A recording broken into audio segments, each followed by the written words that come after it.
Thank you, Mr. Acting Deputy Speaker. A pleasure to rise on the adjournment debate prior to the valedictories, because there is an issue of significant importance to the electors in Morialta, which I just want to take up a couple of minutes of the House's time to share and hopefully encourage the government to action. Earlier in the year, in fact it was at the end of last year, that I wrote to the Minister for Police seeking assistance in relation to the police zones that cover the areas of Woodforde and Teringie in the Morialta electorate.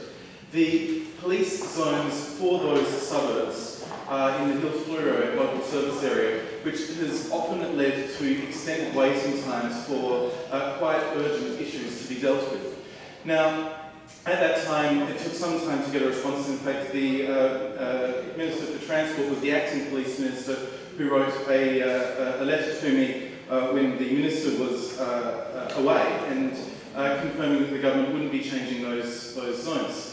We brought a petition to the House and moved a motion in the House. The motion in the House on the 3rd of May read that this House calls upon the Police Minister to request that Staple local service area for the suburbs of Woodforde and Teringie be adjusted from the Hills Fluoro local service area to either the Eastern Adelaide or the Holden Hill local service areas. These suburbs of Adelaide deserve to be serviced as suburbs of Adelaide by police who would hopefully respond within the 10 minutes that it would take to get to their areas from the Norwood police station or the Holden Hill police station, as opposed to the hour and 10 minutes that a number of my constituents had to suffer while they had intruders trying to get into their house or circling their house and causing them great pain. At that time, I won't go into all of the arguments, as the members can read their Hansard, and I'm sure they have perfect knowledge of the same.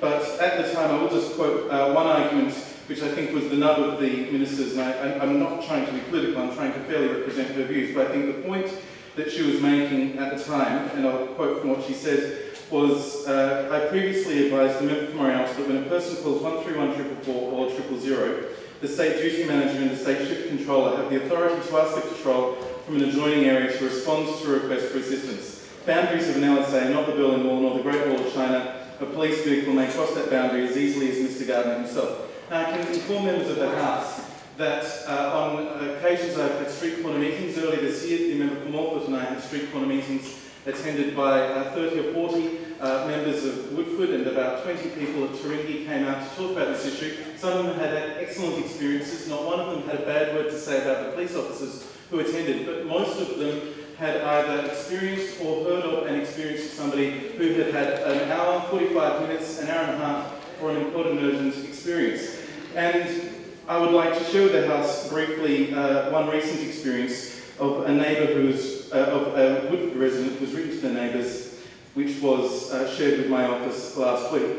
On Saturday night, 4th of August 2012, just after midnight, I was in bed. My 4-year-old boy was in his room asleep, my 6-year-old daughter was having a sleepover at a friend's house, and my husband fell asleep in the lounge room watching the Olympics. I woke at 12:10 to a lady standing over my bed. I screamed and she started to run down our passageway. She was wearing dark pink flannelette PJ with white star streaks on them, half the buttons undone, and a black camisole top on, probably about 170 centimetres tall and mid-built, in early 40s, dark hair and a pigtail, and very disoriented. She did not try and harm me, and I asked her what she was doing. She said, I am a mother too, which obviously means she'd been in my son's room. I called the police straight away and they arrived at our house 45 minutes later. They apologised, but apparently our area here at Woodforde is zoned from the Mount Barker police station, not the Norwood police station, which is 24 hours and much closer. Luckily she was not trying to harm us, but imagine if you had an intruder with a weapon and you had to wait until the police could arrive from Mount Barker. On investigation, she had been in my car in our driveway, which I accidentally left unlocked and the keys in it, obviously rushing with the kids and forgot to lock it. She must have sat in my car and smoked, as she had pulled my car apart and there was ashole in my car. She also then proceeded to take the keys and lock my car, and luckily we found my keys on the roadside the next morning. This lady pulled 2 of our fly screens off windows trying to get into our house and then got into one of our back doors that we had yet to lock, as my husband locks up before he goes to bed. She walked through the back door with all the kitchen lights on the TV going, so we weren't concerned that we were inside. And she walked past expensive items such as laptops, iPad, my handbag, purse, camera, etc. She must have been sitting on my son's bed as she pushed all his toys off the bed to sit down. My son did not know of her being in there. We had the crime scene investigators come to our house on Sunday afternoon to fingerprint the house and car. The police asked that I bring all this to the neighbours' attention in case you may know who this person is, and to ensure that if you are home, things like this can happen, and then goes on to ask the neighbours to share any information that they may have. This is a real and present concern for electors in Woodforde and Teringie, that despite the fact that they are in metropolitan Adelaide and are treated as if they are in metropolitan Adelaide in many ways, that they are zoned within the Hillsborough local service area. The Minister for Police has written to me again recently confirming that although there is a new Commissioner of Police, his views on the matter are the same. I hope that the Minister for Police and the Commissioner for Police will consider this matter. Again, it's of urgent interest and concern to electors in Woodforde and Teringie, and I will continue to raise this issue in this House until some resolution to the matter is reached. And